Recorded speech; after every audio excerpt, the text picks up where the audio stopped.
Hello à tous, petit retour sur YouTube. J'ai beaucoup de choses à vous raconter encore depuis la dernière vidéo, pour ceux qui l'ont suivi. Donc dans la dernière vidéo, c'était la compétition à Toronto, ma première compétition en pro en bikini. Et donc je m'étais arrêtée là, je devais faire une autre compétition, finalement ça ne s'était pas fait. Parce que déjà j'avais une énorme douleur au niveau de la jambe du tibia, je pense à une fracture de fatigue. Et puis finalement c'était pas ça du tout, je suis rentrée donc parce que je devais rentrer en France. J'ai pris un rendez-vous en urgence quand même parce que ça m'inquiétait fortement. Donc j'ai pris un rendez-vous à Paris. Je suis montée à Paris en train et au final c'était seulement une insuffisance veineuse. Mais je ne pensais pas qu'une insuffisance veineuse pouvait faire aussi mal. Vous vous rendez compte, j'avais l'impression que j'avais une fracture de fatigue quand même. Je suis rentrée en France, examen, etc. Mais voilà, je voulais vous raconter un petit peu tout ce qui s'était passé depuis, parce que le retour en France a été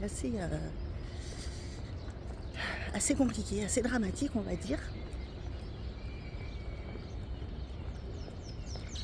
Donc en fait, avant de rentrer en France, j'ai appris que mon papa avait été hospitalisé. Et j'ai appris qu'il avait une leucémie. On lui a découvert une leucémie. Donc quand je suis rentrée, voilà, c'était les hôpitaux, c'était l'incertitude, un coup ça allait pas. Il a eu sa chimio, ça allait bien. Il se sentait pas malade. Et puis du jour au lendemain, ça a complètement dégénéré. Il est rentré en urgence, aux soins intensifs. Et 5 jours plus tard, il est décédé. Donc en fait, du jour où on a découvert sa maladie, 5 semaines plus tard, il est décédé. Donc ça a été vraiment très très brutal pour moi. Donc je vous raconte pas la retombée de l'euphorie de la compétition à la perte de mon papa. Période très très difficile. Donc forcément vous vous doutez bien que à ce moment-là j'avais prévu de faire une autre compétition derrière. C'était pas, c'était pas du tout à l'ordre du jour, c'était pas du tout ma priorité. Il a fallu organiser les obsèques, etc. Avant qu'il parte, on l'a veillé pendant 3 jours, jour et nuit à l'hôpital. Donc la diète elle était pas là, hein. J'avais pas prévu ça, donc j'avais pas amené tous mes tubes pour 3 jours. Après voilà, ça a été un petit peu compliqué, un petit peu d'alimentation émotionnelle, etc. Et je me suis remise petit à petit dans le bain. J'ai repris une routine, repris mon alimentation, etc. Et mon coach a été vraiment super. Il a vraiment été super parce que voilà, il a pris le temps de m'appeler du Canada, faire un visio, prendre des nouvelles, savoir comment j'allais, etc. Et donc c'était au mois de juillet, fin juillet. J'avais une compétition qui était prévue normalement fin septembre. Donc j'avais prévu de pas faire. Voilà, j'avais pas spécialement envie. J'avais pas la tête à ça, on va dire. Et mon coach il m'a dit pourquoi tu n'essaierais pas de la faire quand même, comme ça au moins ça te permettrait d'avoir la tête la tête ailleurs, d'avoir ton focus fixé ailleurs que sur ta peine et sur ta tristesse. Je dis écoute, je vais réfléchir, pourquoi pas. Puis au final j'ai fait la prépa. Je lui ai dit par contre voilà, si je sens que ça va pas, je fais pas quoi. Au final je suis allée au bout de ma prépa, donc j'ai fait la compétition la Tsunami Cup. Je sais plus combien j'ai terminé parce que du coup j'ai tiré en open et pas en master parce qu'il n'y avait pas de master. Et moi, il faut vraiment que je tire en master parce que voilà, j'ai un physique qui est assez un peu dur. Et puis voilà, j'ai plus 20 ans, tout simplement. Le corps change, les hormones changent. Je pense que vous le savez aussi. Donc voilà, donc compétition, etc. Ça s'est bien passé, j'étais contente. Et puis ben, la vie a repris son cours. Mais j'avais quand même, voilà, même encore aujourd'hui, hein, je pense que je suis dans le déni par rapport à mon papa. Mais voilà, c'est comme ça, je pense qu'on a chacun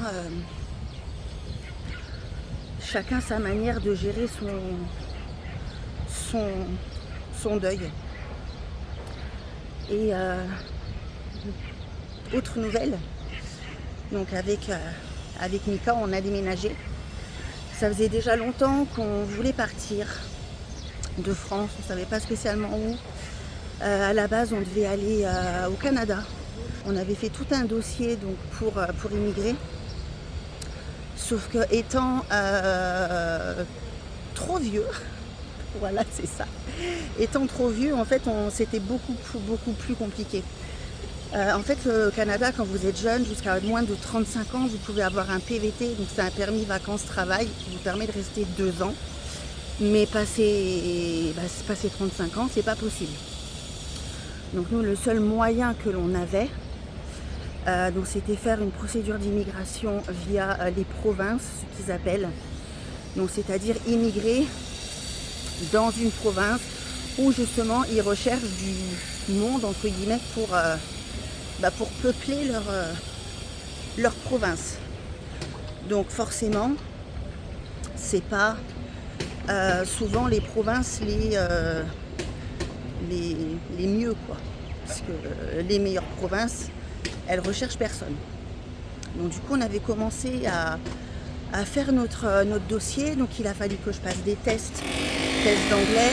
Donc il a fallu que je prenne des cours d'anglais, que je passe des tests d'anglais, des tests de français. Parce qu'en fait c'est sur dossier de sélection. Donc ils prennent en compte votre niveau d'études, votre âge, votre niveau de langue, etc. C'est très sélectif. Donc notre dossier avait été préaccepté. Sauf que bon, la province où c'était clairement pas où on avait envie d'aller. C'est comme pour vous dire, admettons vous immigrez en France, vous voulez aller vivre à Saint-Tropez. J'ai rien contre le Nord, hein, attention. Vous voulez aller vivre à Saint-Tropez, mais on vous dit, avant d'aller vivre à Saint-Tropez, faut que vous alliez vivre à Dunkerque. Bon, c'est pas forcément voilà, le même climat. Attention, j'ai rien contre Dunkerque. Hein. Et j'y suis jamais allée, je crois d'ailleurs. Et sauf que les lois évoluent tout le temps. Donc avec l'incertitude après de pouvoir bouger, parce que normalement, quand vous immigrez dans la province, vous y restez. Sauf que si vous voulez aller à Saint-Tropez, vous n'avez pas envie d'aller à Dunkerque. Bref, du coup, le Canada, on a laissé tomber parce qu'en plus c'était 2 ans de procédure, donc très long. Et du coup on est resté en France un petit moment. On est venu au mois de décembre à Dubaï. On s'est dit pourquoi pas tenter Dubaï, parce que c'est vrai qu'on venait en vacances depuis on était déjà venu plusieurs fois, 3-4 fois. On s'est dit pourquoi pas tenter Dubaï. On vient à moi en décembre, on teste, on travaille, on fait notre routine, on voit comment ça se passe. Et bon, finalement ça nous a plutôt plu, ça s'est plutôt bien passé. Donc on a décidé de déménager. Il a fallu que je gère donc le déménagement parce que Mika avait ses athlètes en compète, donc pas forcément disponible. Donc comme si j'avais pas assez de choses à faire entre le coaching, les entraînements. Après c'est vrai que j'ai réduit mes entraînements aussi, je vous dirai. Mais le coaching, les entraînements, en plus il a fallu gérer un déménagement. Et un déménagement, alors quand vous allez en France ou à l'étranger, peu importe, d'un point A à un point B avec un camion par exemple, que vous pouvez emmener vos affaires, c'est un fait. Mais quand vous déménagez, que vous vendez tout, que vous partez avec des valises, là c'est très compliqué, hein. Donc ça a été voilà, déménagement. Après ça a été l'expédition quand je suis arrivée, enfin quand je suis partie. Je suis partie moi toute seule déjà un mois pour voir les différents endroits, trouver un appartement, parce que Mika avait des athlètes qui concouraient, donc ils pouvaient pas forcément venir, etc. J'essaierai de vous, si je peux, si j'arrive à faire au montage, si je sais faire ça, j'essaierai de vous mettre des petites vidéos, des petites photos des endroits que j'avais vus, justement. Et puis finalement, donc, on a trouvé un endroit où je kiffe. Franchement, je me sens super bien. Ça s'appelle Dubai Hills. C'est vrai que j'avais beaucoup d'a priori sur Dubaï, comme beaucoup de personnes d'ailleurs. Déjà, moi, ce qu'il me faut, c'est de la verdure. Un minimum de verdure. Je bosse beaucoup, je suis au final beaucoup assise derrière l'ordi. J'ai besoin d'avoir de la verdure le matin pour aller marcher, comme là, voilà, par exemple. Avant de commencer ma journée, je fais ma petite marche à jeun. Et le soir, la journée fait vraiment trop chaud. La journée, maintenant, il fait 40 degrés. On est début mai, il fait 40 degrés. Donc la journée, clairement, de toute façon, je bosse. Mais après, le soir, j'aime bien sortir vers 20h30, 21h. Faire ma petite marche aussi, pareil, il y a plein de monde. Enfin, c'est vraiment agréable. Donc, voilà. Nous avons déménagé. Donc aussi, on a déménagé parce que... Alors désolé, ça part un petit peu dans tous les sens. Ceux qui me suivent depuis longtemps, vous savez que dans ma tête, il y a toujours plein de choses. Lolo raconte sa vie. Et en fait, j'ai voulu aussi partir parce que où on était en France, il y avait trop de choses qui me rappelaient mon papa. Voilà. Donc, j'arrivais pas à avancer. Fallait que j'avance et pour avancer, ma solution a été celle-ci. Bon, il y a aussi, je vous cache pas, le côté sécurité, facilité qui m'a aussi énormément attirée ici, hein, parce que voilà, par exemple le soir je sors à 21h, alors à 21h il fait nuit, hein. Même l'été ici il fait nuit, à 19h la nuit tombe. Mais je sors, je me sens bien en fait, je me sens en sécurité, je peux sortir en short, en robe, peu importe. Je me fais pas embêter, quoi. Donc voilà, ça c'était vraiment quelque chose d'important. Et puis le côté facilité, tout est facile, tout est ouvert tout le temps. Je me sens bien. En fait, tout simplement, je me sens bien. Voilà. Et aussi au niveau des entraînements, du coup, oui, je vous disais juste avant. Donc j'ai réduit les entraînements aussi. Maintenant, je m'entraîne plus que 3 fois par semaine en muscu. Donc 2 séances bas du corps, une séance haut du corps. Et je vous en parlerai. Voilà, c'est tout plein de petits sujets que je vais aborder. Justement pour les femmes de plus de 40 ans qui veulent rester en forme, perdre du gras, etc. Parce que le corps change, parce que les hormones changent, parce que la récupération change.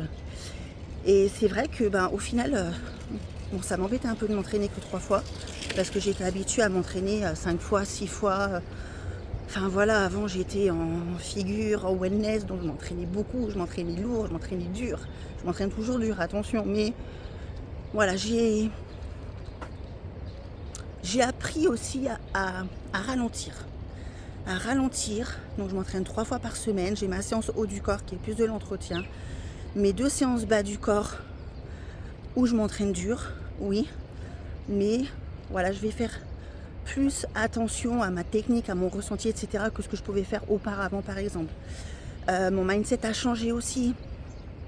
Je sais pas si c'est en prenant de l'âge, comme on dit, l'âge de raison ou de la sagesse. Mais c'est vrai que maintenant aussi, je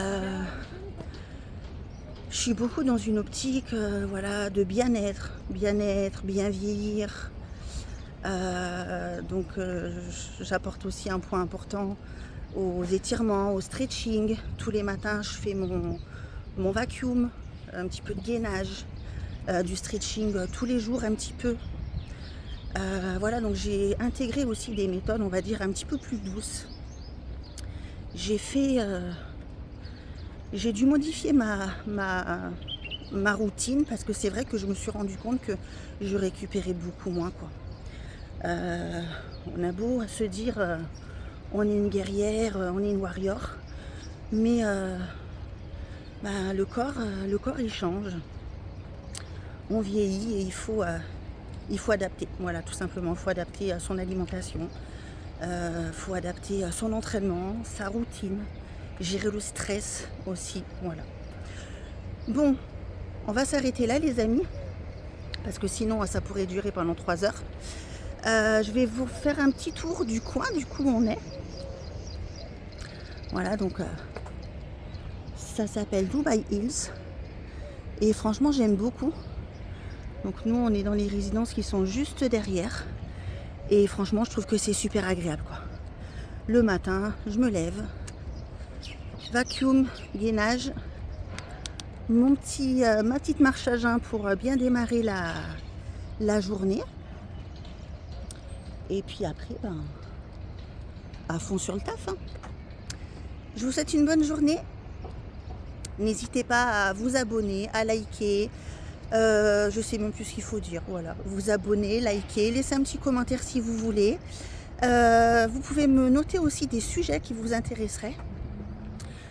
Donc sur tout ce qui est la perte de gras pour les femmes de plus de 35 ans, sans restriction, sans privation, et justement en prenant soin de son corps et en écoutant son corps aussi. Voilà les amis, bonne journée.